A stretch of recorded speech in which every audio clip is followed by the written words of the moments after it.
Good day, grade 12 learners. Welcome to today's economics lesson. I am Mr. Ltian LG, and this lesson is brought to you by the Free State Department of Education in collaboration with Pagama Research and Development. Today, we'll be looking at the revision for paper 1, macroeconomics as well as economic pursuit, that is to be written in near. Right, let's get into it, grade 12. So we'll be looking at the exam tips as well as what to expect in the paper, knowing that probably we are anxious and we don't know what's in the paper. But we'll just be showing you the possible ways of getting marks in this subject, which is economics, so that we can get those desired targets as well as marks.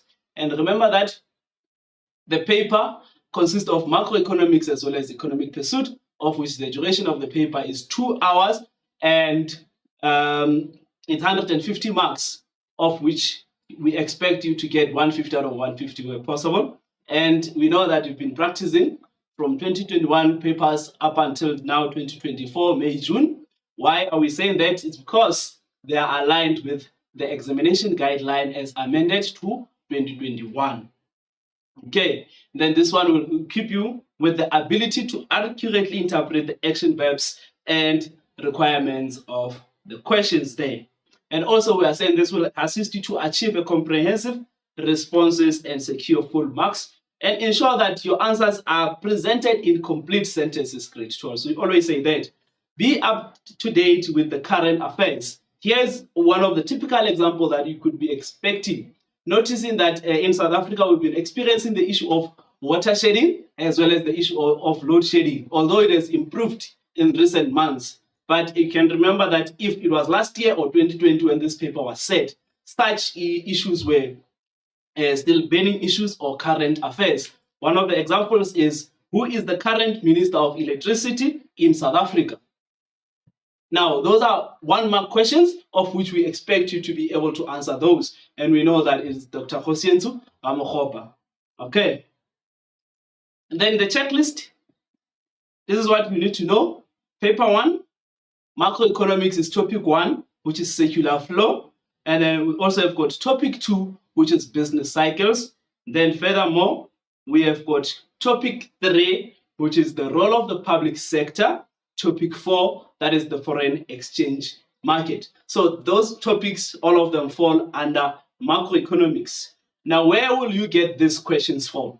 You will get them in question 1, question 2, question 4, and section C, which is question 5.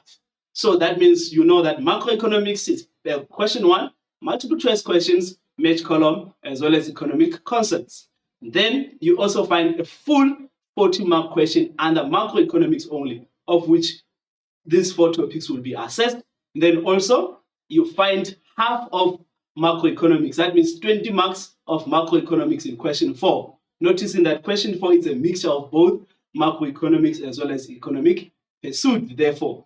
Then when you get to question 5, that is where we say, therefore, we write an essay there out of 40 marks, macroeconomics essays. We've done them, we've been practicing them from term 1, and then term 2 we wrote with those, and then term 3 as well. Now it's a final lab where we need to now say how much we understand of this topic of macroeconomics.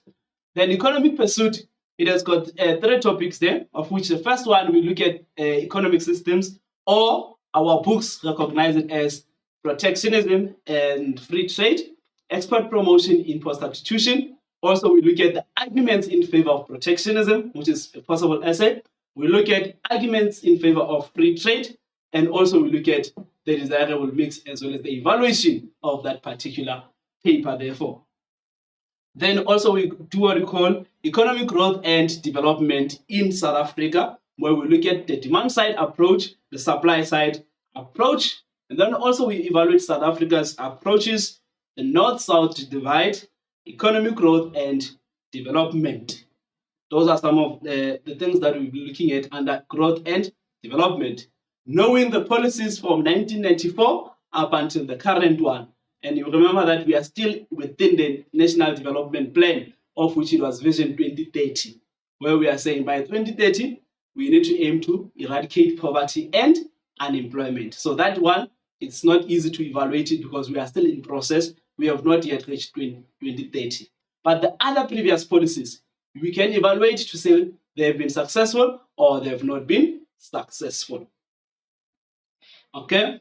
Then we look at what we call South Africa's industrial development as well as regional development. We always say separate the two so that you understand. Industrial development focuses on building or expanding existing industries or building new industries in areas where they are not, while regional development aims at improvement of areas where poverty and unemployment is high. When you talk this one of regional development, we usually say you look at Gauteng for that matter. It is the smallest province but with the largest population. So therefore, why is that the case? You remember that people come here for better job opportunities. They also come to Gauteng for healthcare services, access to transport services, anything that is near to the economic hub. That is where people go to. But what are we saying about other provinces that need development, such as the Free State, such as the Northern Cape, the Mpumalanga, etc.? That is why now we'll be saying we focus region by region. And remember that when it comes to level of development, each region is different. If you look at Free State alone, you cannot say the Bloemfontein and you look at another region somewhere in the Free State, you measure the level of development there. Some people within Free State, they migrate from their own areas or their own region to Bloemfontein. Why? Because of level of development. So we are saying under this topic of regional and industrial development, let work go to people and not people go to work. In other words, let people not move from the areas where they live to go and look for employment, but let there be industries and employment that is established around there. That is why we are saying we want to achieve those microeconomic objectives. And then the last topic in paper 1 under economic pursuit, it is economic as well as social indicators there, of which you need to look at the performance of the economy. We also need to look at economic indicators, the social indicators, as well as how do we measure ourselves with international standards or comparison with other countries in terms of level of economic performance, in terms of social performance. That is why we'll also be talking about income per capita. That is why we're talking about the level of education, life expectancy, etc. as we measure South Africa with other countries. Those are the topics under paper 1. Macroeconomics as well as economic pursuit. So this economic pursuit, therefore, you will find it in question 1. Also, you'll find it in question 3. Then you find it in question 4 and in question 6. Unlike macro, remember macro is question 1, question 2, question 4, and question 5. Then pursuit, it's question 1, question 3, question 4, and question 6. So therefore, you are allowed, especially when it comes to section B and section C, you are allowed to choose there to say, where am I focusing or where is my strength and where will I get marks? Okay? Then let's look at the structure. You remember that section A, it's 30 marks, of which the first 16 marks is multiple choice questions. And then the 8 marks, it's match column, of which there we always expect 8 out of 8. We are not compromising. Then also, when you get to 1.3, there you give an economic concept when you are given a description. There is something that is very important, of which it's a persistent one. Acronyms, abbreviations, and examples, candidates, they are not accepted.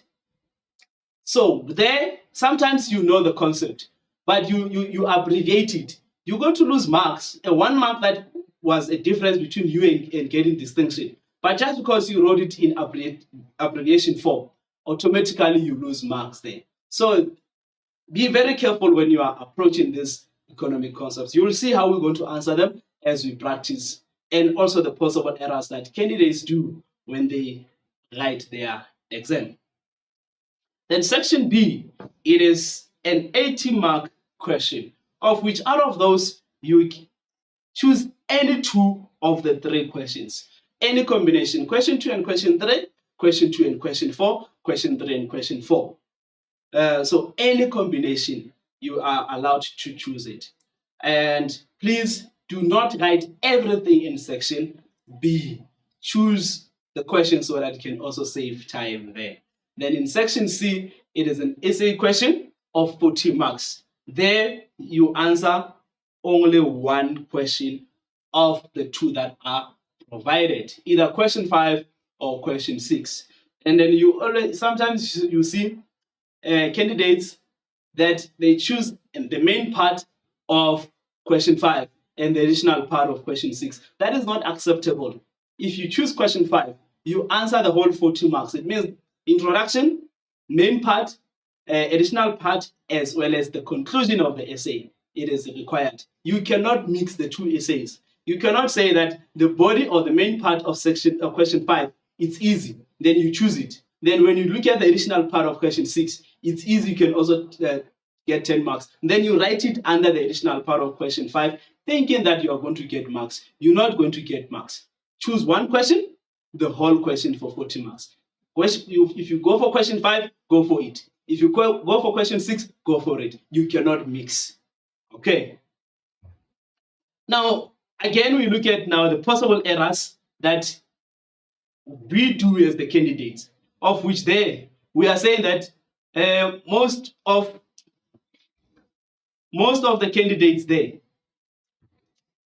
they do not underline. That is very, very important there. Most of the candidates do not underline the action verbs within the statement or the question. That is something that makes us to lose marks there. Then failure to satisfy the requirements of the questions in terms of the following. Number 1, the cause and effect relationship. What do I mean by this? In economics, something always results in something. Something always causes something to move. Something always reacts to something. So we always need to pay attention to the cause and effect relationship so that we can satisfy the requirements of the question. Number 2, again, providing full sentences to earn full marks. The question will be asking you, how does inflation affect the economy? A learner would be saying, and it's a 2-mark question. Then a learner say, no, inflation affects the economy bad. How bad? You need to tell us, and you also need to explain as if like you are teaching someone who has never done this subject of economics. A person who's going to be marking your paper should not have a doubt to say, I'm giving you a mark or I'm not giving you a mark here. So therefore, provide full sentences to earn full marks. Also pay attention to mark allocation. Number 4, choosing the question because of a data response, a diagram, a picture, or a table. It's one of the errors that we usually see. You see a table of GDP that we've done in class. Then that table of GDP, you probably know the first 1 mark question. But the rest of the questions, find out that they're difficult for you. But because you've already chosen that question, you start not answering the questions, you start numbering and say, I'll come back to that. So do not choose a question because of the data response. When in economics, when we start the question, the statement will say, study the table and answer the questions that follow. Study the diagram and answer the questions that follow. So what do you do first? Analyze the diagram, ensure that you understand it, and then you can be able to do what? To answer the questions. Do not choose because of you've done a familiar data response question. Also look at the questions if you are able to answer them. Right. Numbering, long questions without attempt is one of those that we see, especially when you get to the 16-mark questions. 2.4, 2.5, 3.4, 3.5, 4.4, 4.5. That is where we see most of the candidates number those questions, but they do not attempt to answer that. So that is one of the possible errors that we see that stands between you and passing the subject or between you and getting distinction there. So if you can avoid these 5 possible errors, then we are sure that this subject is in safe hands.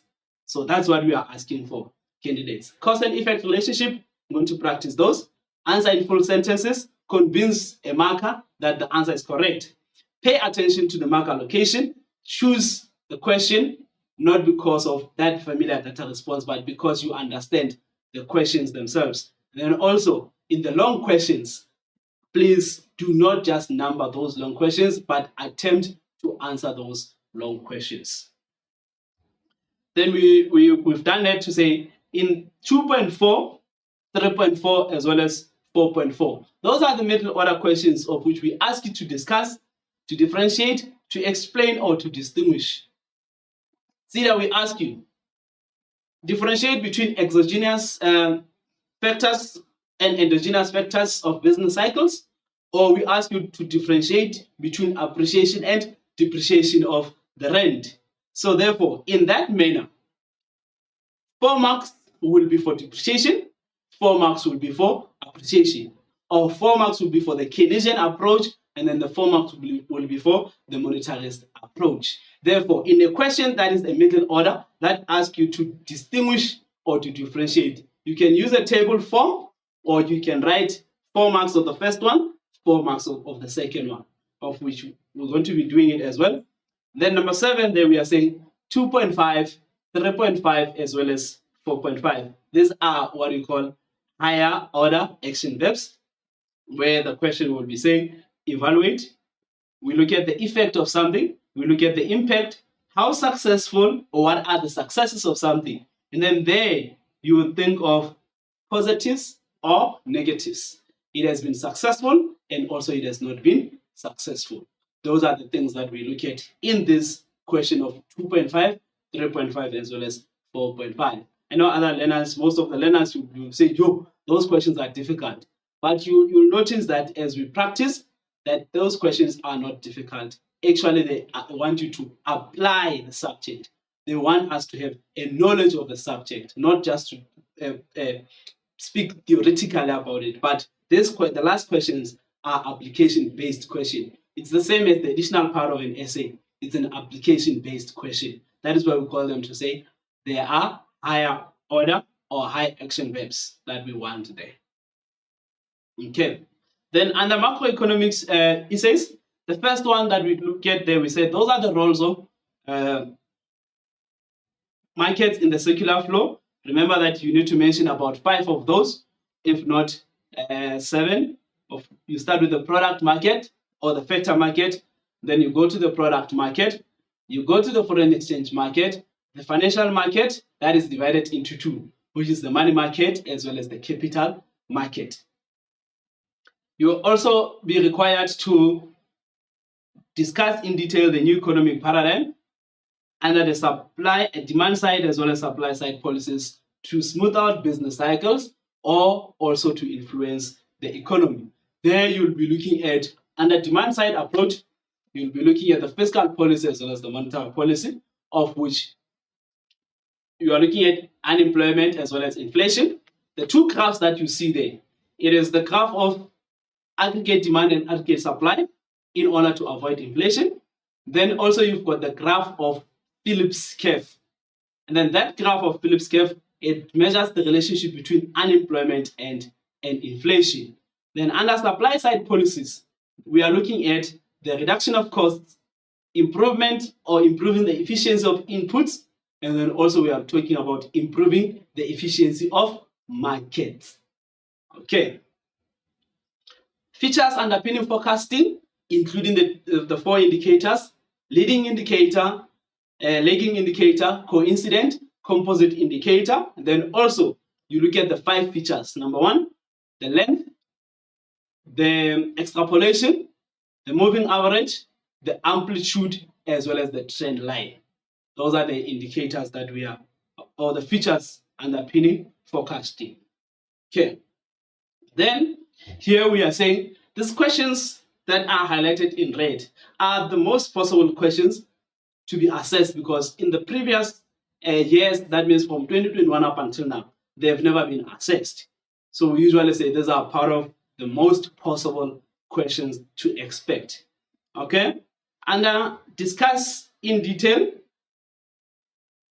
the reasons for public sector failure, linking them to problems experienced through the public sector provisioning. Here, you remember the mnemonic that we've done. We said many learners avoid selling sweets before prelim. That is the mnemonic that we have done to say many learners avoid selling sweets before prelim. Remember that the M would stand for management failure, the L stands for lack of motivation, the A stands for apathy, then the first S stands for structural weakness, the following S stand for special interest groups, followed by bureaucracy, followed by politicians. Those are the headings that you need to discuss. Many learners avoid selling sweets before prelim. Why are we doing this mnemonics grade 12s?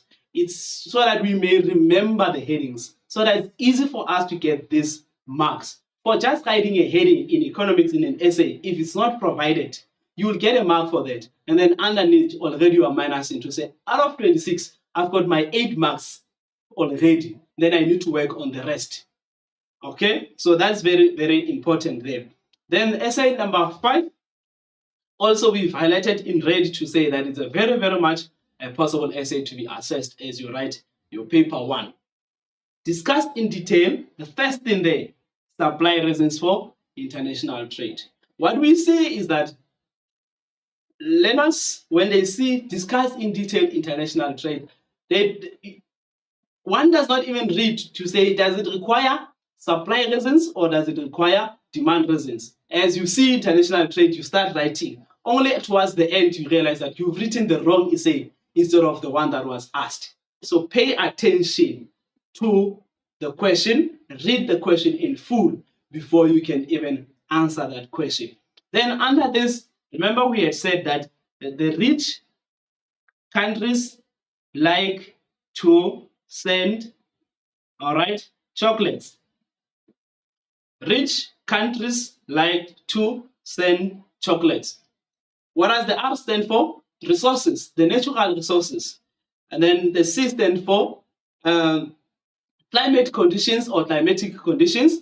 Then the L stand for labor resources, of which the T stands for technological resources. And then the S stand for specialization. Then the C stand for capital resources. So that's what we say. The rich countries like to send or sell chocolates, so that we can remember when we are writing that essay if it's assessed. Then the last essay under macroeconomics is demand reasons for international trade. What does it say there? That one says people in Wheatbank prefer coffee. Okay? People in Wheatbank prefer coffee.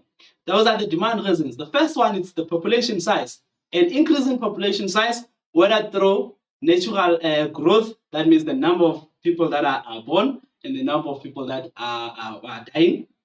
Then also through migration, people coming from other countries into our country. And if the local demand does not meet that, they will be forced to go and demand goods and services from other countries. Then we also talk to the issue of income levels there. An increase in disposable income makes people to demand more of the goods and services. And if the local demand does not meet the needs and wants of the people, they will go to other countries to demand those basic goods and services. Then the other one is change in wealth. Here, we know that people who are wealthy or wealth is associated with luxurious goods here. And sometimes you find that in our country, such luxury goods are not available or they are not found, or we don't even produce them because we focus on basic goods. And therefore, change in wealth is a demand reason for international trade, of which will make us to go and buy goods from other countries. You can also give us an example to say your Rolex, your Ferrari, and any of those is a demand factor. Preferences and taste, of which we know that these preferences and taste is very important in terms of determining prices of goods and services. A South African person might prefer a certain brand of clothes that are not found in South Africa, that are found in the United States. So they will go and demand those clothes from the United States. An American person might prefer a certain car or a certain brand an Australian person, you make a story around that as long as now you talk about the different preferences and taste. And then the last one is differences in consumption patterns. Here, grade 12, you'll find many candidates not knowing what do I say when I say differences in consumption patterns. I'll say this. Take countries in the north or countries in the north hemisphere or the rich countries. Because of the level of economic development, they tend to buy luxury goods rather than basic goods. So the consumption patterns will be related to the issue of luxury goods. Even their market would be on the issue of luxury goods. Then countries or developing countries, they mostly prefer, or their consumption pattern is on basic goods and services. So even their demand or level of consumption would be associated with basic goods. That is why we say consumption patterns, it is determined by the level of economic development in a country. Okay. Then under economic pursuit, the first essay is arguments in favor of protectionism. Then we also look at discuss in detail demand side approach in promoting growth and development in South Africa. Now, you would remember that this essay is more familiar to the one that you have done in term 1, where you talked to the demand side approach. But here, it's with an aim of achieving economic growth and development. So as much as you mentioned the fiscal policy as well as the monetary policy, you mentioned it in an aim of promoting economic growth and development in South Africa. Right, topic number 3, it's discussed in detail the following South African growth and development policies and strategic initiatives there. There are 10 of them. Those are the policies that we said since from 1994 up until now. You look at the reconstruction and development policy, you look at the GEAR, the National Skills Development Strategy, ASGISA, GIPSA, the EPWP, which is also the current one, the burning issue in terms of the phases of employment in South Africa. It has been successful. It has also not been successful. We also look at the new growth path, the National Development Plan, the Small Business Development Promotion Program, and then the other one that we know is also ongoing, of which we can also evaluate it. It's called the BBEE. Right, and then we continue. The other one says, discuss in detail South Africa's initiatives or endeavors in regional development. Remember, I said the ones that we are highlighting in red, it's just to say that they have not been assessed from 2021 up until now. So they are very high a possibility that they will be assessed as an essay for those learners that choose economic pursuit in question 6, where we say these are the special development initiatives, SDIs, the corridor, industrial development zones, as well as special economic zones. Economics take into consideration, as much as all IDZs have been converted into SEZs, our exam guideline still considers the industrial development zones. Up until they are totally removed, we cannot write about them. But for now, they are still relevant for our session. They are still relevant for our lesson. Then you're going to be saying the IDZs are a purpose-built industrial development zones that are close to or demarcated next to a harbor or an airport, while special economic zones are found everywhere, or a tract of land that has been earmarked for economic activities. Then corridors, you remember we said these are the passageway from one area to another.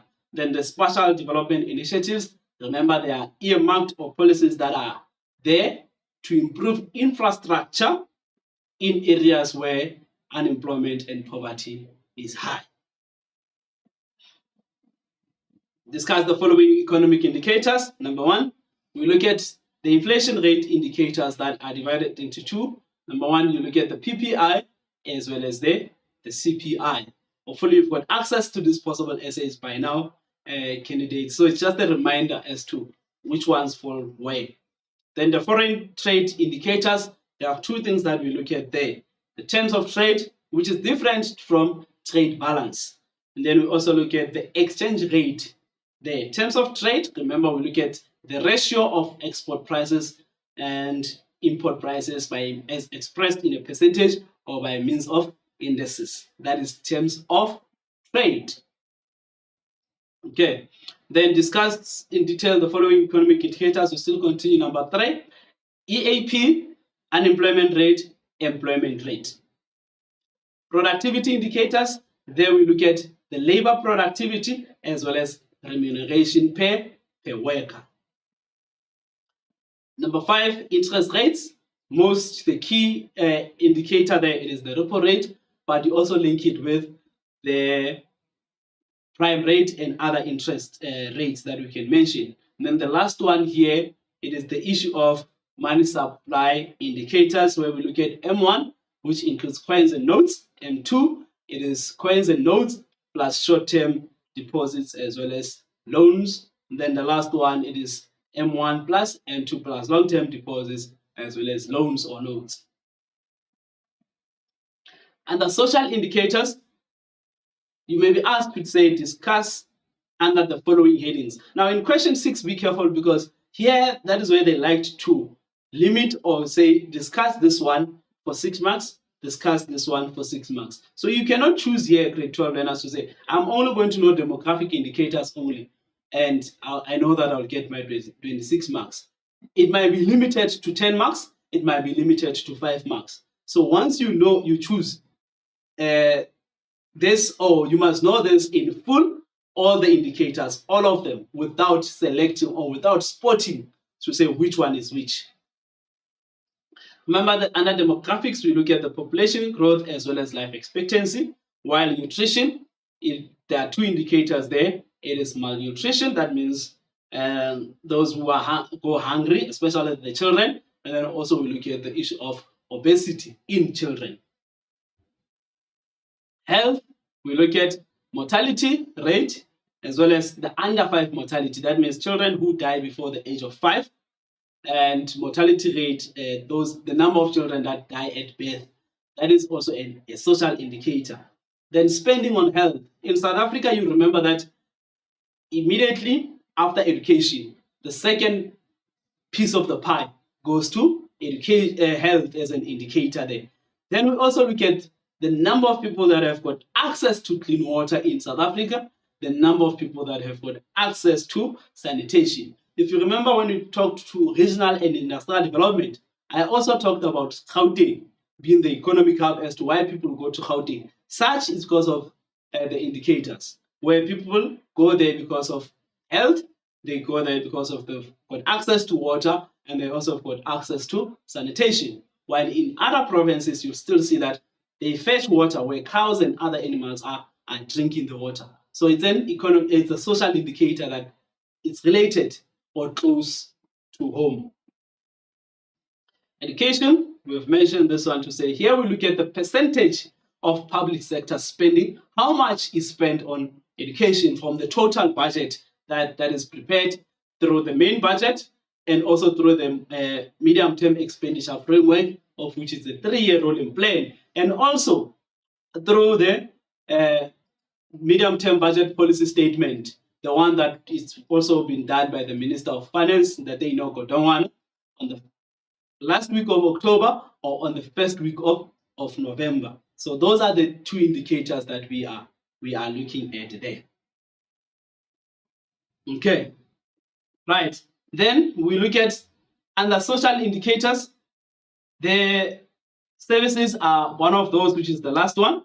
There we are looking at people that have got access to electricity, people that have got access to refuse or garbage removal. I always ask this to every schools that we go to or learners that we talk to say, where you stay, do you see a truck for garbage and refuse removal coming? They will be saying, we have never seen that. It does not even come. Therefore, we just throw garbage anyway, especially when we teach the topic of environmental sustainability. But the other question follows to say, in that area, have you ever seen your parents or your guardians say, we are going to the municipality to pay for services or to pay for rates and taxes? And then the answer will be no. So now the question would be, how do we expect rates and taxes to be? How do we expect refuse to be collected? while rates and taxes are not being paid. So it's the other way around. It's very much important as a social indicator to that one.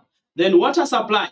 Again, you will see a situation where other have got no access to water. We've mentioned this when we're talking about health, spending on health, access to sanitation, as well as clean water. Those are the things that we've talked about. You remember that other provinces, they're experiencing diseases such as cholera and so on. That is because of not having access to clean water. It's a social indicator. Very important for us then. Housing, and then here we are looking at the number of houses that are completed, especially the ones that are under the policy of reconstruction and development, which is the RDP houses. And they completed, are people dwelling in them? Do they've got access to electricity? Do they've got access to proper sanitation? It's an indicator within the country. Okay. Urbanization.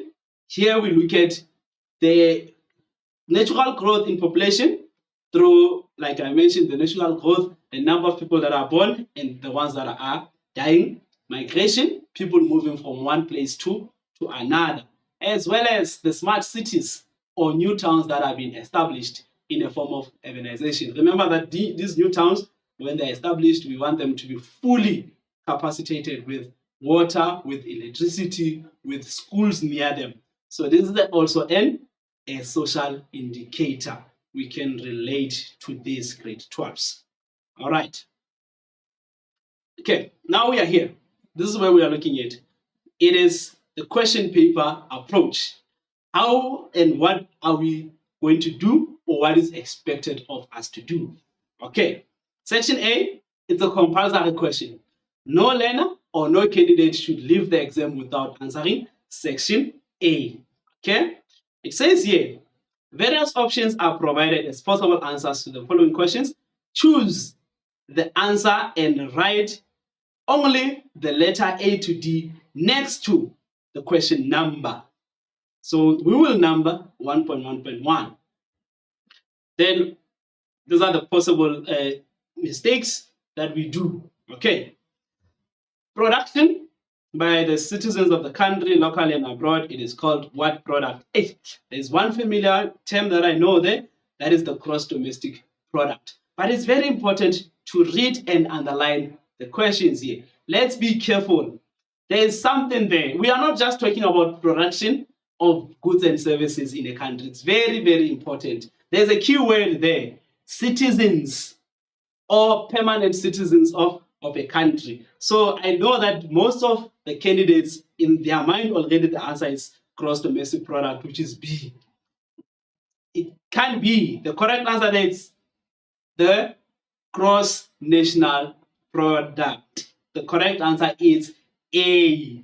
Why are we saying that? It is because we are looking at the key word there that says citizens of a country, not just within the borders of a country. So it's very important to read and underline as we are underlining now grade 12s. Okay? All right. Then number 2 is this one. Estimating unknown data based on a pattern of known data. It is called what? A, amplitude. B, the trend line. C, extrapolation. And D, the length. Now, if you start eliminating, you will know that amplitude talks to the vertical line. And nothing on the statement talks about vertical line. So totally amplitude is out. The trend also talks about a line. And now this one gives us the direction of the economy. And nothing on that talks about the direction of the economy. So this one it's out as well. Let's look at length. With the length, it's measured from peak to peak. I do not see peak to peak here. So when you don't know your terminologies or your concepts, it will be difficult for you to master even section A. And there we are saying it's part of the question where you need to get at least 20 out of 30 or 30 out of 30 where possible. So surely the correct answer, it is what? Extrapolation, which is C there. You are predicting unknown facts using the what? The known facts there. Still, while we are here, before I can move to another slide, here's another common error that we do. Okay, I would have probably said the answer is D. Okay? Then I go back again and realize that the answer is actually not D, but the answer is what? C. Look at what I do. You see that? Now, question is, which one is correct here? Is it C? Is it D? Or is it even something that I don't even know what it is? Okay? Possible another one is this one. So if it's like this, grade 12, you're just gonna mark it wrong because you are not sure which one is which. Okay, another one is this one. I would have probably said the answer is it's A. But as I continue now, I realize that no. The correct answer is C. Okay, look at this. Okay, is it A or C? Or both of them? Which one is correct here? Okay, probably you would have started in this way, it's wrong. Probably you would have started this way, C, but you realize that, hey man, maybe even D is correct, C, D. Okay, in reality, the correct answer is what? It's C. But that shows that you are taking chances. You are playing lotto. In this way, you are not sure of the answer. We just need you to choose only one option that is provided. So if you write C or D like this, you're just going to be marked wrong as well. So you see those scenarios that we are saying. Why? Especially the first one. Most of the candidates do that. They write press on top of the other one so that we can see. We are saying that in your answer sheet, going to the right, there is enough space there for you to write these options. So if you made a mistake, just cancel it nicely and write the correct answer there to say C. It's very clear. The marker will never even doubt to give you 2 marks. Okay, thank you. Then this one is 1.1.3. Says, which one of the following is presented in October to inform Parliament of changes in the main budget or in the budget since February? Dan, what are you saying now? Okay, which one of the following is presented in October to inform Parliament of changes in the budget since February? Okay, what would we say? It's presented in October. So what is presented in February? What is presented in February is the main budget. Okay?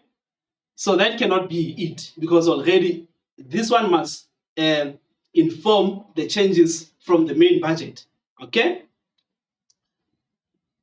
Also, the national budget is the same as the main budget because all of us are watching to hear what is the Minister of Finance going to be saying towards the plans of this year going this way. So it's the national budget. It's presented in February. So actually A and D are the same. Okay? Now we are left with 2 concepts now that are a bit longer and equal in size. The first one says medium-term budget policy statement, and then the other one says medium-term expenditure framework. MTBPS, MTEF. Okay?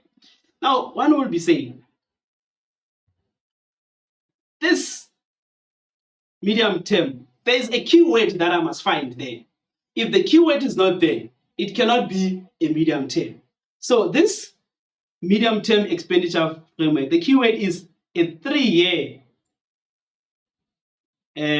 rolling budget or plan.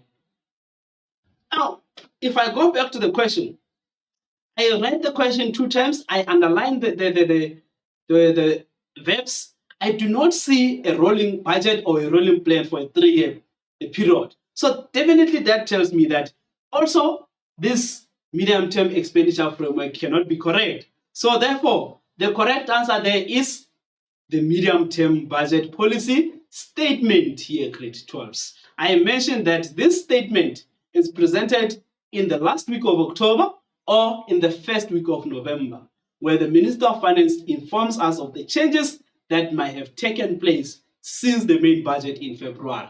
Because the new financial year starts in April, and then as it happens, there are changes. You remember under business cycles, we talked about exogenous factors. That means factors that originate outside the market economy. So those factors, may have an impact on the main budget. And therefore, we do not have to wait for February next year to adjust it. So it's adjusted and changes are made in October each year. Okay. 1.1.4. I know this one now you are going with me. It says the term used to compare a country's, we've mentioned this before, countries what? Those are the keywords now. Export prices, not just exports, export prices with its import prices by means of what? Indices. Is it balance of payments? No. Balance of payment is a systematic record of all transactions between one country and the rest of the world, or one country and another, usually for a specific period a year. Exchange rate is totally out because now it's one currency to another. Balance of trade, now here we are looking at trade balance. In trade balance, it is the difference of export prices plus net gold prices against the import prices. Okay, so it means also balance of payment is out here. Where you see export prices and where you see import prices by means of what? Indices. The answer there will be terms of trade. That's how you eliminate this statement, grade 12s. Okay. Number 5, an economic integration where member countries agree on a common economic policy. It is called what? You read that again. An economic integration. Now, when you read for the second time, what are you doing now? You are underlining where member countries agree on common economic, not price, nothing, but economic policies there. Okay. So, common market, this is trade. It can be. Custom unions, it is where we want to remove tariffs and everything. Or where we agree that we are member countries of something. Then free trade area, this is where we want to talk about movement of imports and exports without tariffs as well as quotas. Okay, so that is out. Then the answer there, or the correct answer there, is economic union. Okay? Policies, we've mentioned 10 of them already, but now you need to know them also by their description.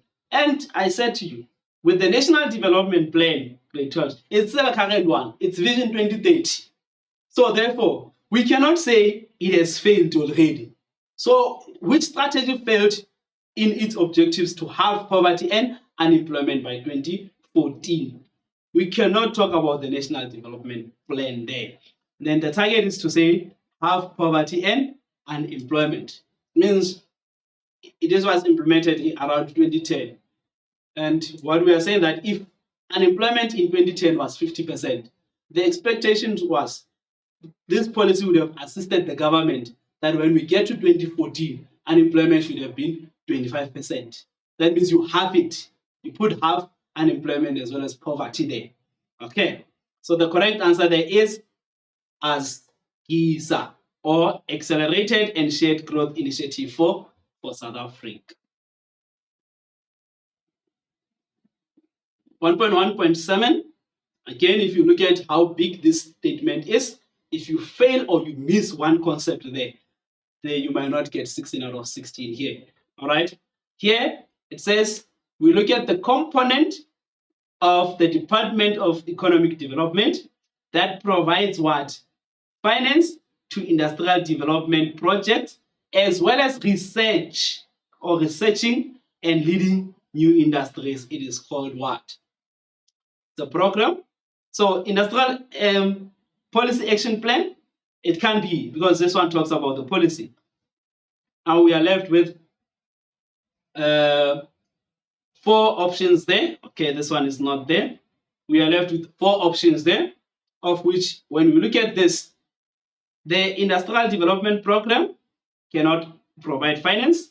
The spatial development program is for infrastructure and infrastructure development where poverty and unemployment is high.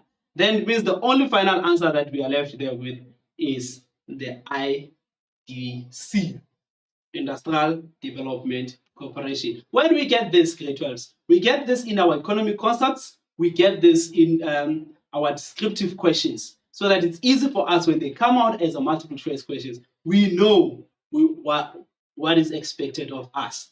The last one for this one is the GNI coefficient of closer to 0 indicates that income distribution is highly unequal, totally equal, or fairly equal. That's what we are looking at there. But now, if you do not know the GNI coefficient, you've done this in grade 10.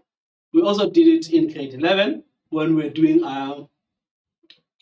characteristics of developing countries. Then also in grade 12, it is touched there when we are looking at economic growth and development. Here, we are measuring a income distribution. Grade 12, a gap from the line of equality shows that income is not equally distributed. We want to close that gap. It means we want a 45-degree line that should go just like that without creating a gap. Usually it's like this, measured in the Lorentz curve. Remember here, it's a 45-degree line. This one talks to equality here. But if you see an income equality that is like this, you see this gap here, that is the one that we don't want. So in short, in a country, for us to measure an equal level of development, we want it to grow by only a 45-degree line. Then we can say that income is fairly distributed or fairly equal there. Okay? So the answer, it is D there. But the one that is moving away from 0, the one that opens a gap, are telling you that in that country, through the Lorentz curve, there is unfair equal distribution of income. So that could be possibly your 16 marks, and then of which we say the last one as a direction to this. 2 A's, 2 B's, 2 C's, as well as 2 D's. Okay, this one we are telling you that when you finish that section A, your two options of that section A should be multiple choice questions. I mean to say 2 of those options should be A, 2 of those should be B, and 2 of those should be C, and then 2 of those should be D. Go look at the previous question papers from 2021 up until now. You will see what we are talking about there. So in a situation where you forgot to learn your concepts and you just say, hey, let me just choose D, all of them, you'll just get 2 marks. And you find that even that D that you chose is not even the correct option. So you'll just get 2 marks. Be careful there. 2 A's, 2 B's, C's, as well as D. That is the first part of the question. All right. Here, we'll give you this one. Here, I expect you candidates to get 8 out of 8 on this one. Therefore, I'm just going to provide 2 minutes of the session so that you just look at it and then we'll come and mark it. And that 2 minutes, it's about to start. Read the questions, column A as well as column B, and the 2 minutes starts now.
Okay, welcome back, candidates.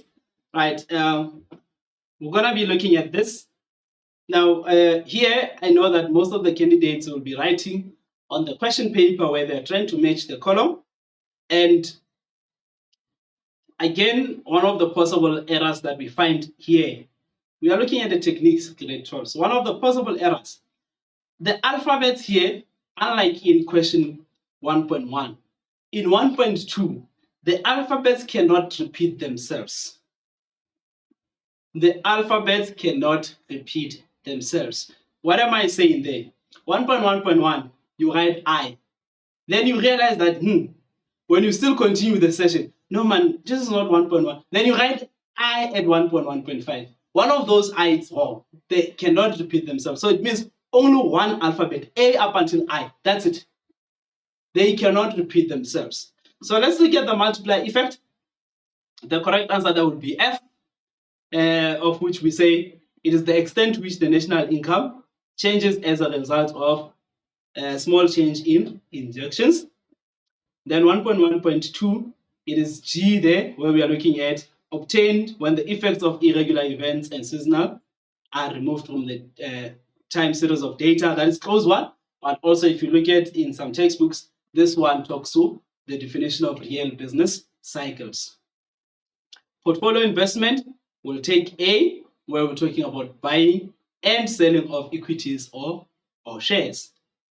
And then economic equity, it is number E there, where we look at the progressive scales, progressive tax scales are used when we talk about the higher you earn, the more you earn tax. Why are we doing that? We want to achieve economic equity in the country.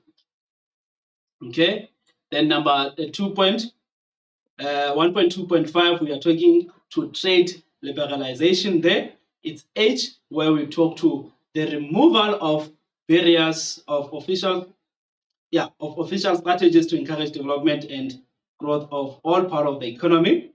Then, where you are liberated. Number 6, life expectancy, it goes with C, the probable number of years a person will live after being born or after birth. Number 7, it goes with D, where we say it is levied on properties according to their market value. It's wealth tax there. And then the last one, industrial development policy. It's official strategic effort to encourage development and growth of all or part of the industries around us. Okay, then here, still repeat, we expect to get 8 out of 8. As we can see, there is no alphabet that repeats itself here. There can only be one answer that we won't include there in the multiple choice question, because most of the time you are given 9 options, but out of those 9 options, you write only 8 without repeating a letter. Okay.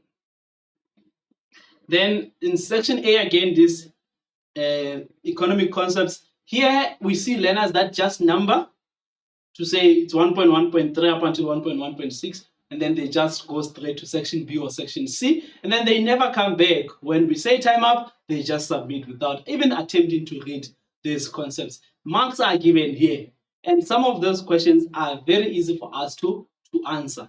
Let's look at this one. Total market value of all final goods and services produced. I know this one. You just stop there. You write gross domestic product. It is wrong. Read the question in full. Read the question in full and underline there.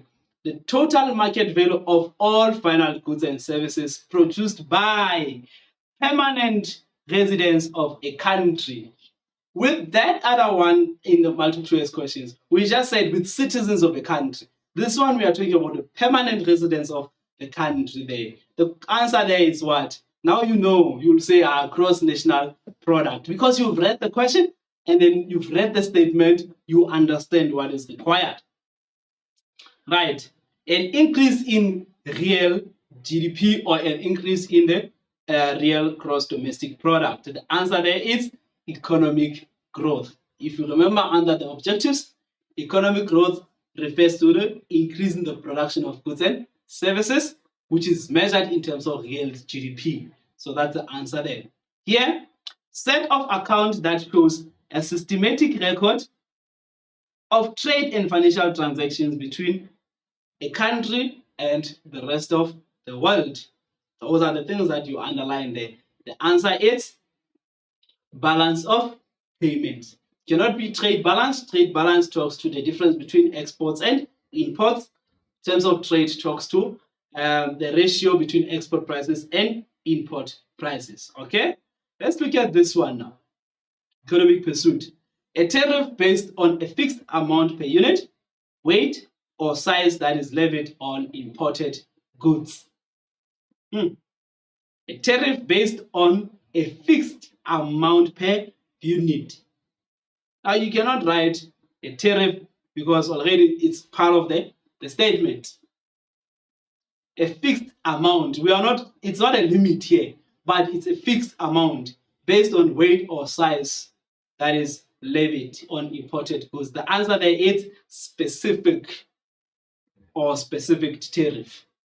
Okay. Then the other one, projects to fulfill the infrastructure gaps and needs in terms of population growth. The answer is infrastructure investment.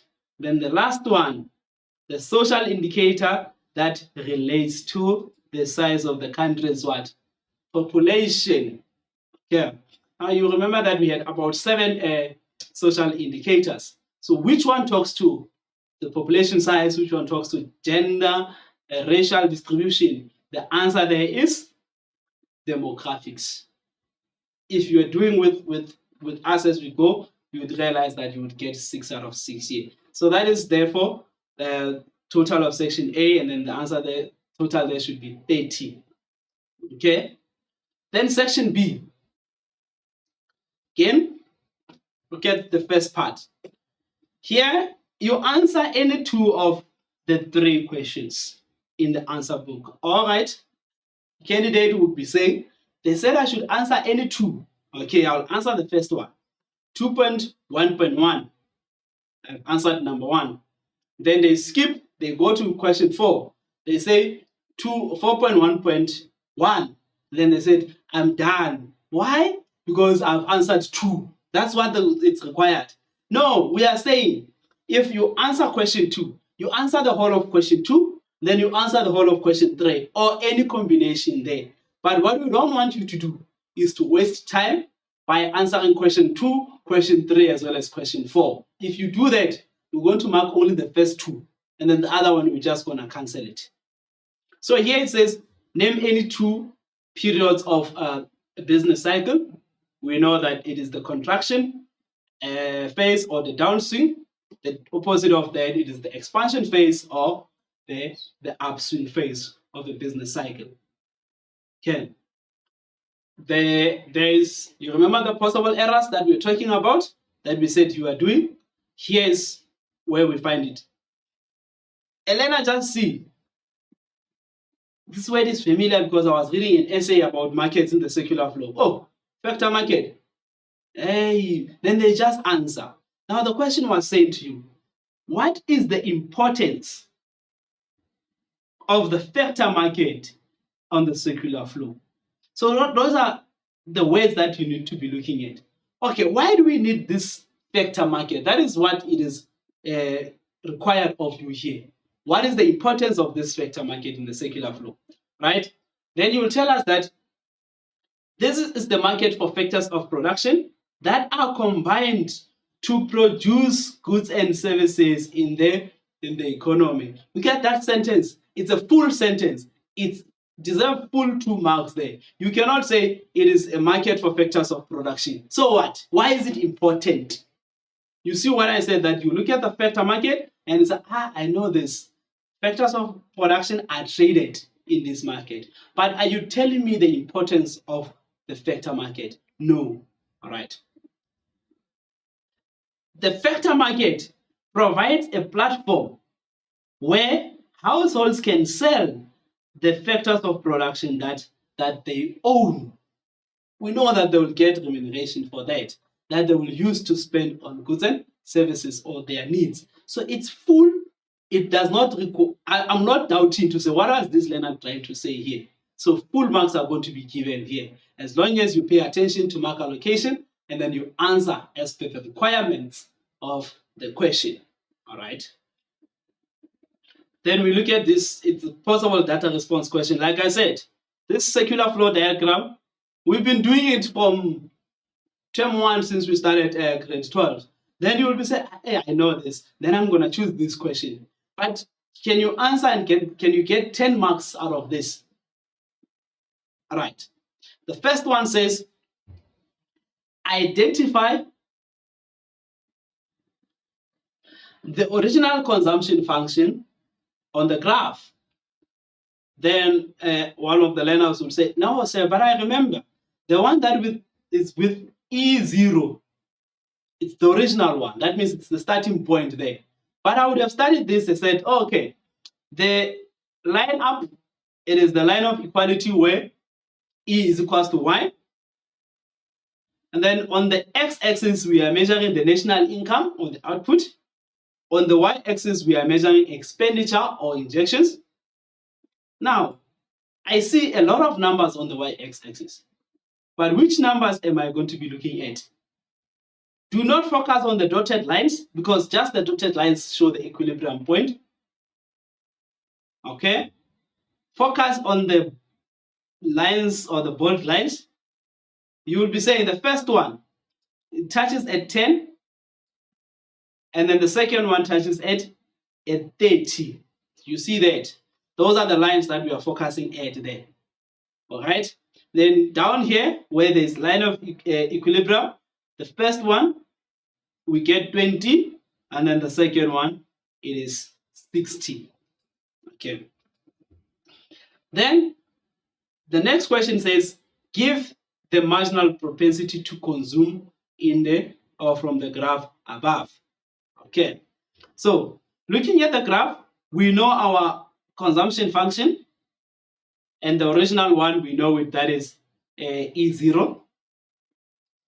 The value that is next to Y, that value that is next to Y there, that is the one that measures our NPC.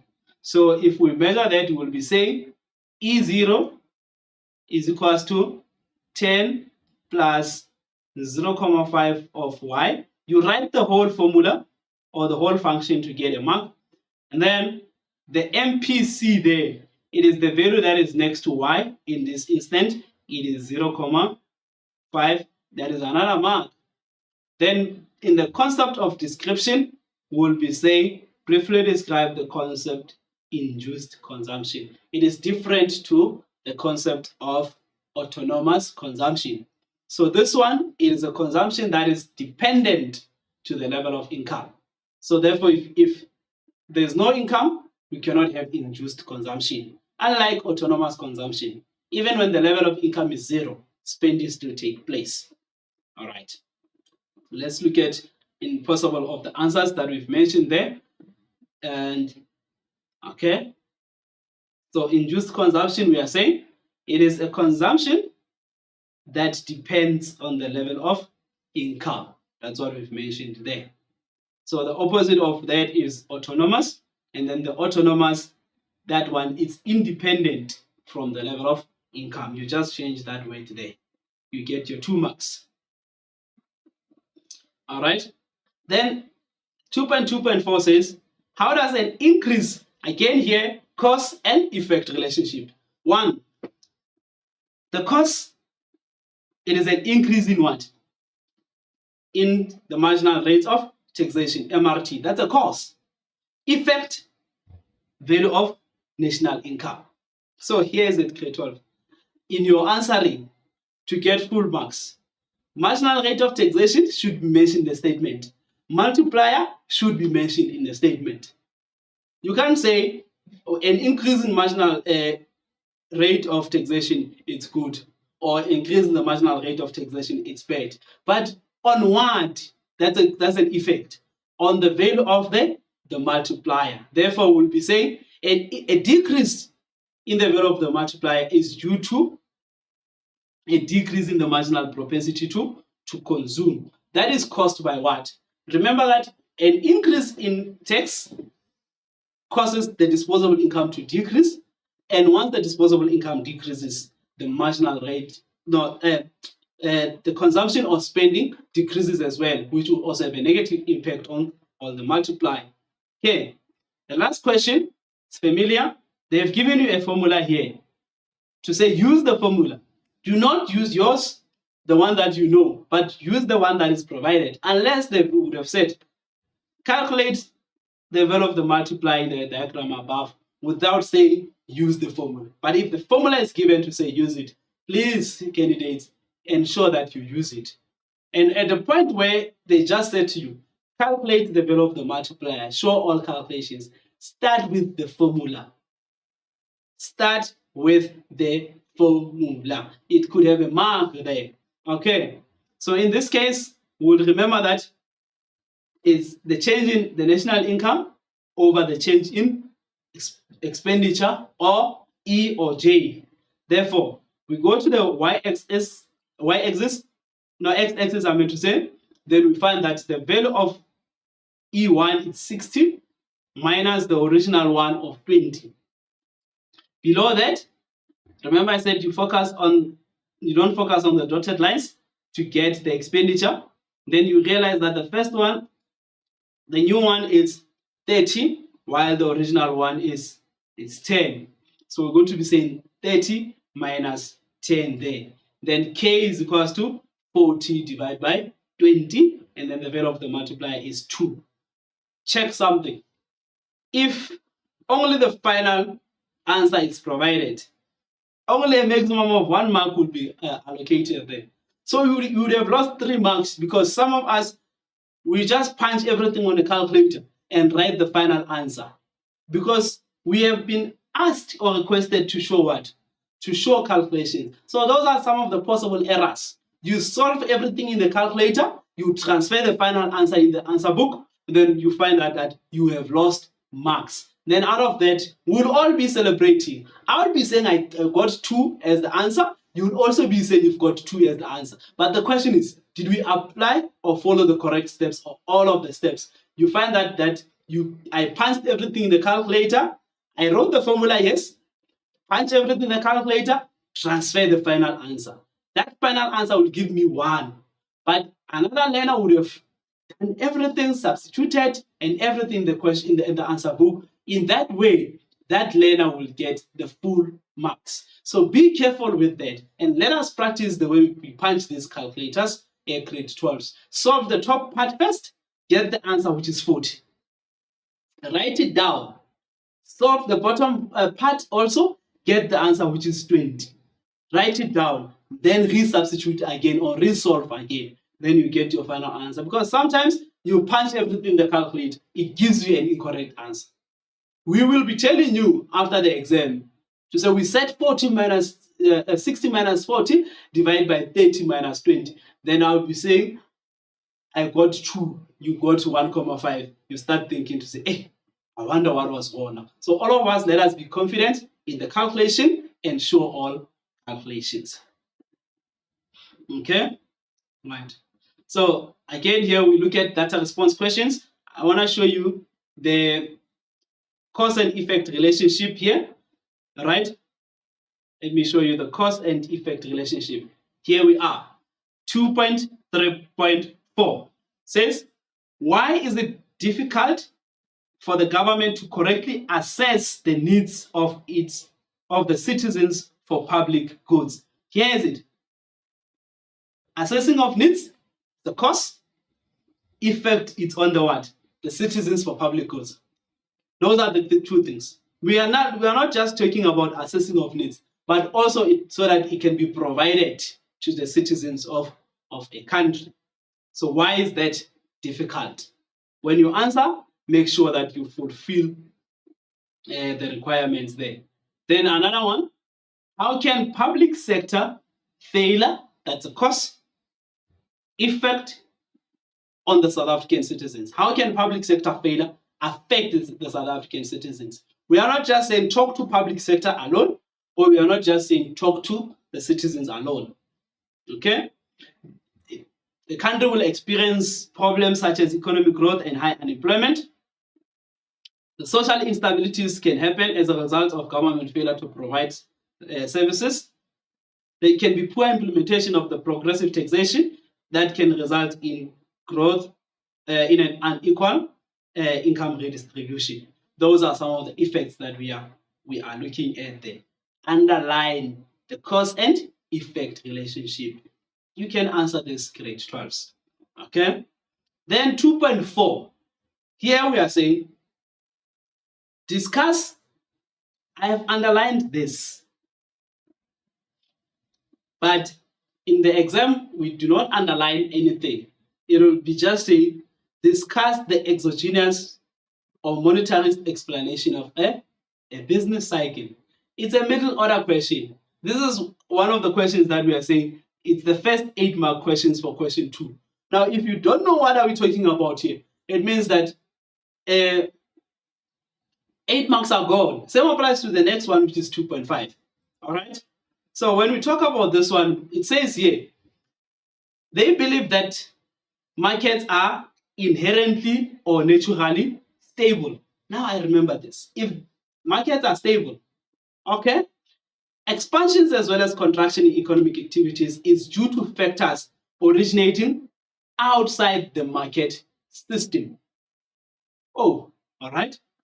And this equilibrium exists in the economy. Market forces of demand and supply will bring the economy back to its natural state or equilibrium route. Therefore, there is no need for government intervention.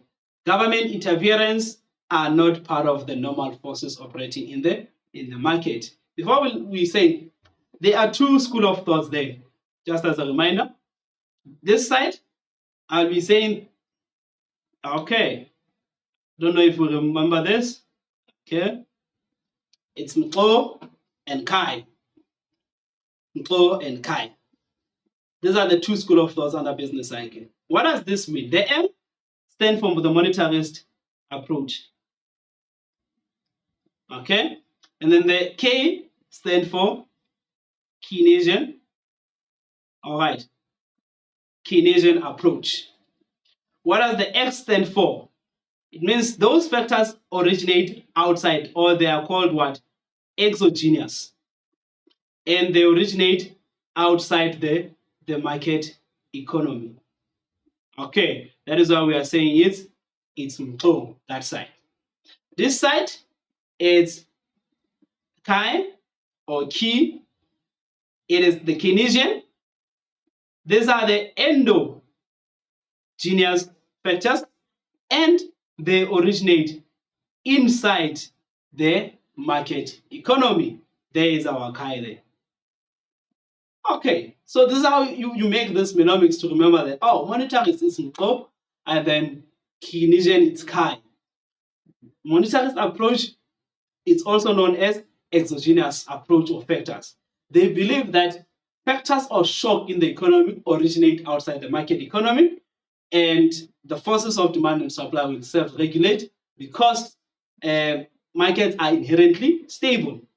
The Keynesian approach believes that factors are endogenous and they originate inside the market economy, and therefore the market fails to coordinate. There is therefore a need for government intervention.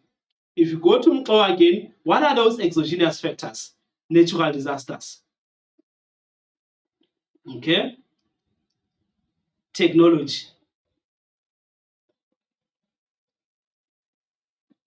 Those are the factors. This side, what are the endogenous factors? Consumer spending. We can control that within. In level of investment, also that can be controlled. Those are the 2 schools of thoughts. Okay? Factors occur outside, such as the COVID, such as natural disasters. We never plan for those. Changes in technology, we never plan for those. And then this side, consumer spending as well as investment. It's factors that originate inside the market economy. All right? We'll pass this one. The last one in the session. Again, once we apply this, it's the same application for section question 3, question 4, Then also we'll talk about the essay. Right, here's the thing here. In the question paper, such colors won't be there. They will never be there. Please do not color the answer book. Do not use the color in the answer book. But in the question paper, you can use anything. You can highlight, you can underline in the question paper. You can do that. Now the question said, evaluate the contribution of business sector to the economy. The first action verb there that we start with, it is evaluate. What has come to mind? In evaluation, you tell us the positive contribution, or you can tell us the negative contribution, or you can tell us both of them. But what? Business sector. Where? In the economy. Remember cause and effect relationship. So evaluation, positive, negative. Analyze, positive, negative.